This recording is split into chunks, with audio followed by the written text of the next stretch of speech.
thérapie, dans l'ombre ou sous les néons. Cache en main, on discute sans leçon. Les billets parlent, écho dans le béton.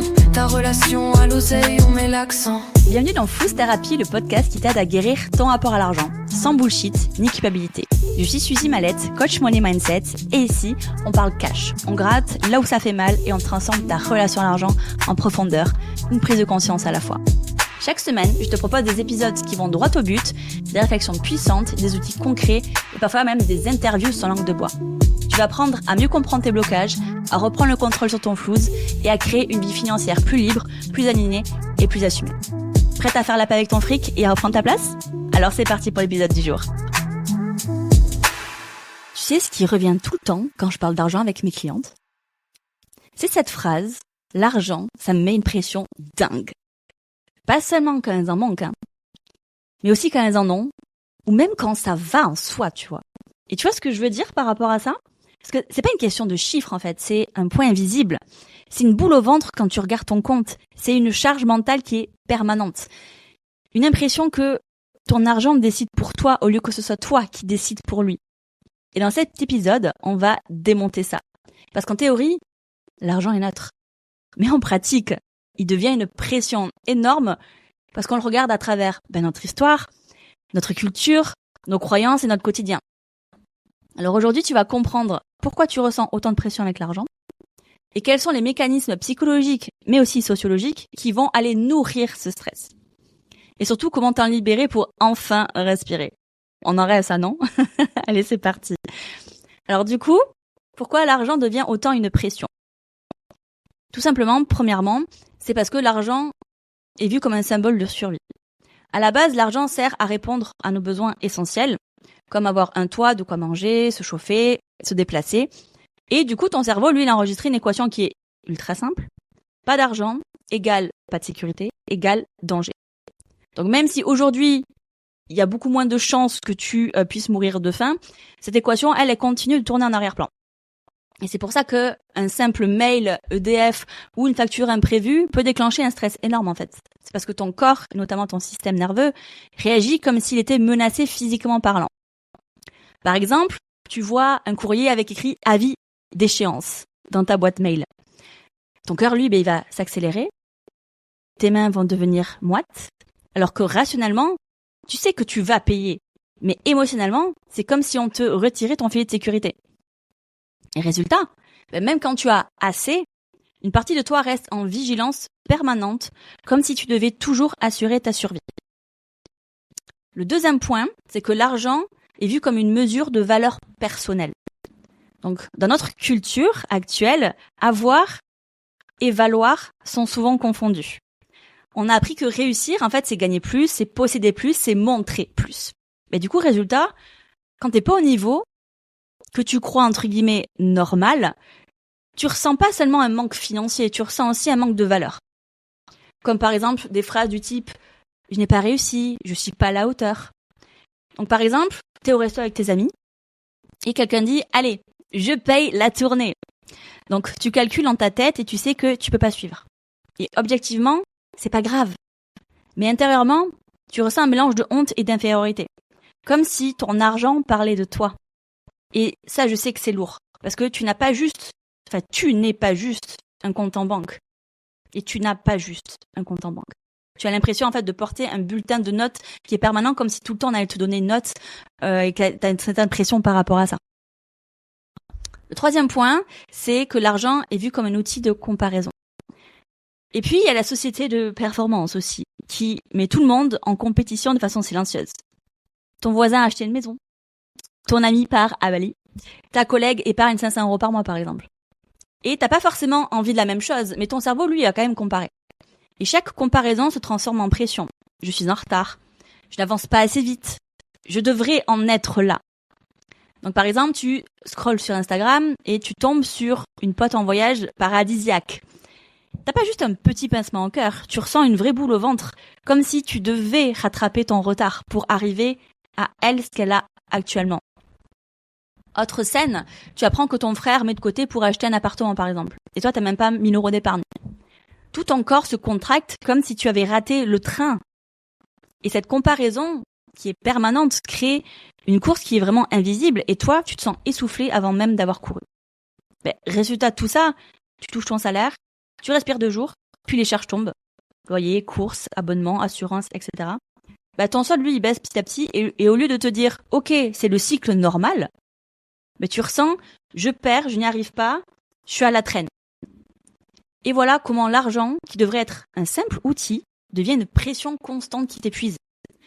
Si l'argent te met autant la pression, c'est pas seulement à cause de factures ou de ton solde. C'est aussi parce que tu traînes un sac qui est rempli d'histoires et de règles invisibles, mais aussi d'injonctions sociales. Comme par exemple l'héritage familial, les phrases qui nous collent à la peau, n'est-ce pas? Je suis sûre que dès l'enfance, tu as déjà entendu des phrases et que tu as enregistrées qui deviennent des vérités intérieures. Donc tu les as peut-être déjà entendues, je vais t'en donner quelques exemples, peut-être que tu en auras d'autres toi. Donc il faut travailler dur pour mériter son argent. On ne parle pas d'argent, c'est impoli. Profite tant que ça dure, parce que l'argent file toujours. L'argent, c'est source de conflits. Et ce sont des petites phrases, comme ça, qui paraissent toutes simples, banales et anodines, mais elles s'incrustent. C'est des vrais parasites. Parce que du coup, résultat de ça, adulte, tu ressens la culpabilité dès que tu gagnes, entre guillemets, facilement. Tu te sens honteuse si tu parles d'argent ouvertement, et tu paniques quand tu veux sortir du cadre. Par exemple, tu signes une cliente avec fluidité et plaisir. Au lieu de célébrer, il y a une petite voix qui va venir te dire « Mais t'as pas assez galéré, tu le mérites pas ». Et ça, c'est pas toi. C'est ton héritage familial qui parle. Mais on n'en a pas toujours spécialement conscience. Et ensuite, les fameuses injonctions sociales qui disent « Réussir égale montrer ». Notre culture adore mesurer la réussite par des signes qui sont visibles. Donc la maison, la voiture, les vacances, sur Instagram, les réseaux branchés, etc. Enfin, les restos branchés. Mais c'est pas ton objectif à toi. Et même si c'est pas ton objectif à toi, tu ressens une pression de montrer que tu réussis. Donc par exemple, tu as 2 000 € de côté et t'en es fier. Mais ton entourage, lui, parle de projet immobilier. Donc du coup, toi, tes 2 000 €, d'un coup, ils vont te paraître ridicules. T'as pas changé de situation, mais le contexte social vient écraser ta satisfaction, Et c'est ça les injonctions qui sont invisibles. Tu crois devoir atteindre des standards qui ne sont même pas forcément les tiens, et ça c'est épuisant. Et ensuite, la culpabilité et la honte. Les 2 fantômes de l'argent.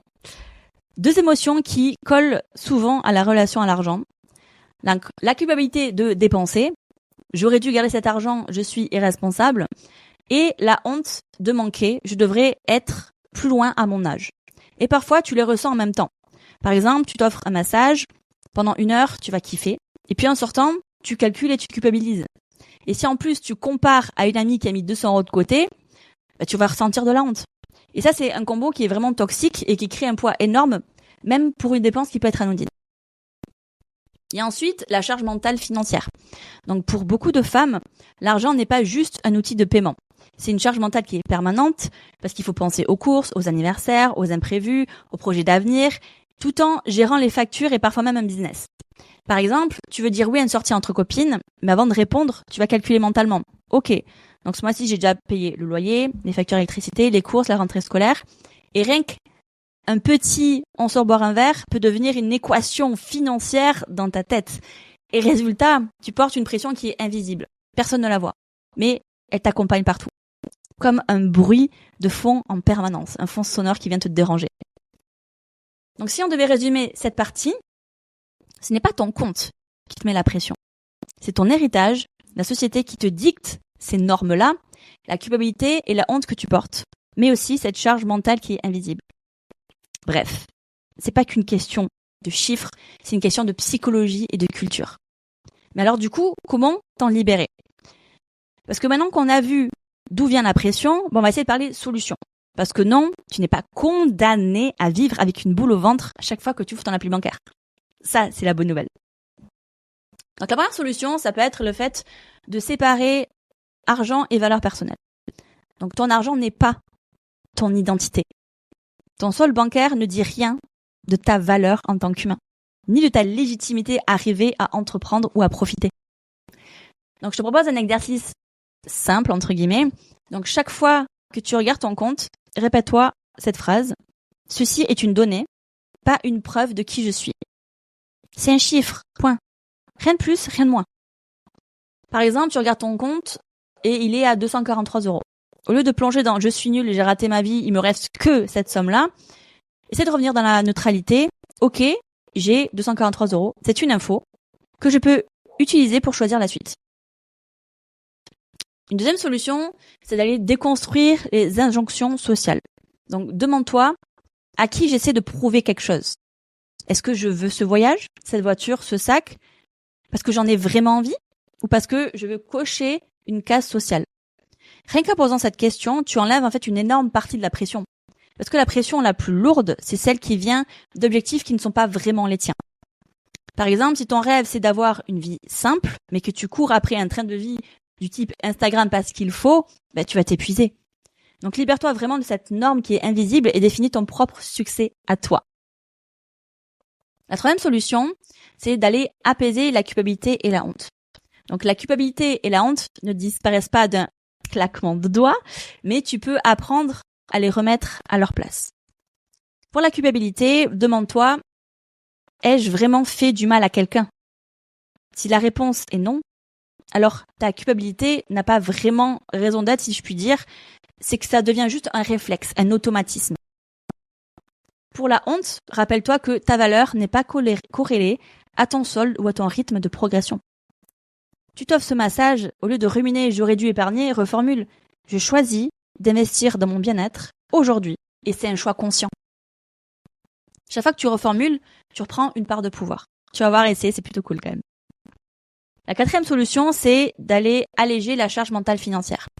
Donc la pression vient aussi du fait que tu as 1000 calculs invisibles en permanence dans ta tête. Libère ton cerveau en créant des systèmes qui sont simples. Donc va automatiser tes virements, loyer, épargne, charges, si c'est pas déjà fait. Le fait d'avoir aussi une liste claire des dépenses qui sont récurrentes. Prévoir des enveloppes par exemple pour certaines choses en particulier au lieu de culpabiliser après coup. Donc par exemple, si tu as 50 € par mois de plaisir cadré, tu arrêtes de ruminer à chaque fois que tu vas faire une dépense. Et tu sais que c'est prévu. Donc ton cerveau, lui, il adore et il sait à quoi s'attendre. Donc ça libère de la place pour autre chose que le stress dans ta tête.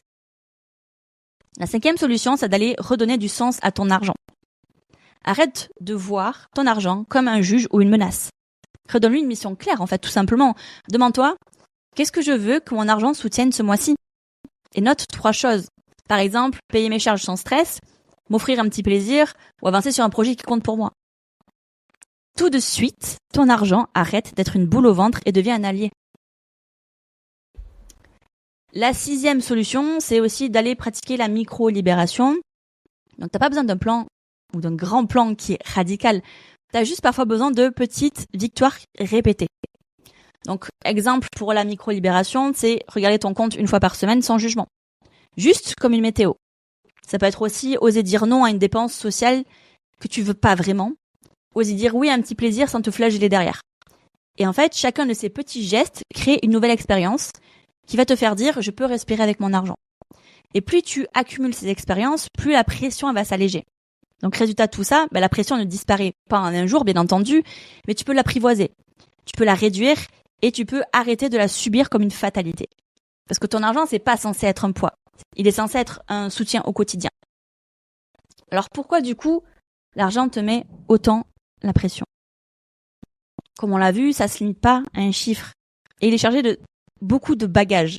Donc on a vu des solutions pour tout ce qui est les normes sociales, les croyances et comparaisons à la charge mentale.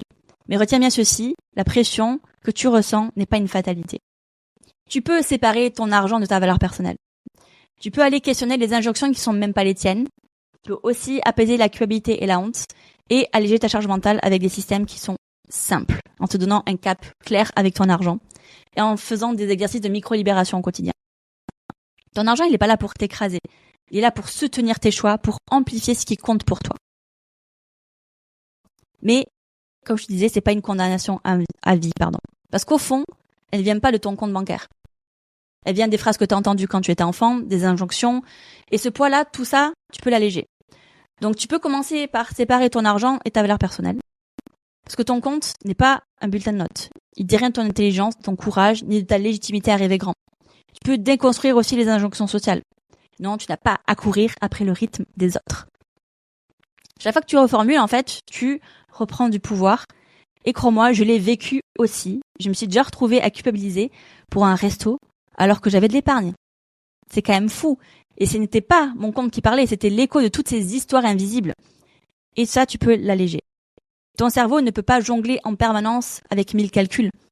Dès que tu poses des systèmes qui sont simples et souples, tu crées en fait un espace où tu peux enfin respirer. Tu peux redonner un sens clair à ton argent, un cap et une mission. Donc chaque petit message nouveau à ton cerveau, prends-le. Tout ce que tu peux donner à ton cerveau du type qui va aller te faire dire « je peux respirer avec mon argent », fais-le, c'est comme ça que la pression elle va vraiment s'alléger. Donc je le répète encore une fois, ton argent n'est pas censé t'écraser. Il n'est pas censé te faire honte, il n'est pas censé t'épuiser, il n'est pas censé te mettre en compétition avec le monde entier. Il est là pour te soutenir, pour amplifier ce qui compte pour toi et pour t'aider à construire la vie que tu veux vraiment. Et aujourd'hui, tu peux changer et tu peux décider surtout de changer d'histoire. Demande-toi, qu'est-ce que je veux que mon argent raconte de moi ce mois-ci ? Est-ce qu'il raconte une histoire de peur et de pression ? Ou est-ce qu'il raconte une histoire de choix, de sens et de liberté ? Et si tu vas aller plus loin par rapport à tout ça, c'est exactement ce qu'on fait dans Boost ton oseille. Je te montre comment transformer ta relation à l'argent pour que ton système financier soit léger, durable et aligné à toi. Pas de règles impossibles à tenir, pas de culpabilité, juste une méthode claire qui te libère et te redonne le pouvoir. Donc si tu veux aller jeter un œil, le lien est dans la description si tu veux nous rejoindre. Et surtout, reste bien connecté parce que tu viens d'entendre, c'est qu'une mise en bouche. En octobre, on va faire un grand plongeon ensemble qui sera le mois des archétypes. Donc chaque semaine, on va aborder un angle différent, que ce soit au niveau de ton argent perso, ton système, ton business ou ton couple. Et je vais t'apprendre comment transformer ton archétype financier en véritable super pouvoir.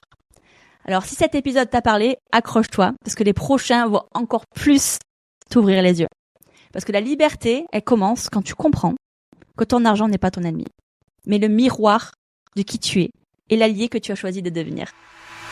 J'espère que cet épisode t'a mis face à des choses importantes et surtout qu'il t'a donné envie d'agir autrement avec ton Flows. Si t'as aimé ce que t'as entendu, pense à t'abonner à Flows Thérapie pour ne rien rater. Et surtout, laisse 5 étoiles et un avis sur la plateforme d'écoute parce que c'est ce qui permet au podcast d'exister et d'aider d'autres femmes à reprendre le pouvoir sur leur argent. Si t'as envie d'aller plus loin, tu peux t'abonner à mon compte Instagram SuzyMLT, SUZYMLT. Donc merci pour ton écoute et à très vite pour un nouvel épisode de Flows Thérapie. D'ici là, reste cash, libre et kiffe ton Flows. Flows Thérapie, dans l'ombre sous les néons. Cache en main, on discute sans leçon. Les billets parlent, écho dans le béton. Ta relation à l'oseille, on met l'accent.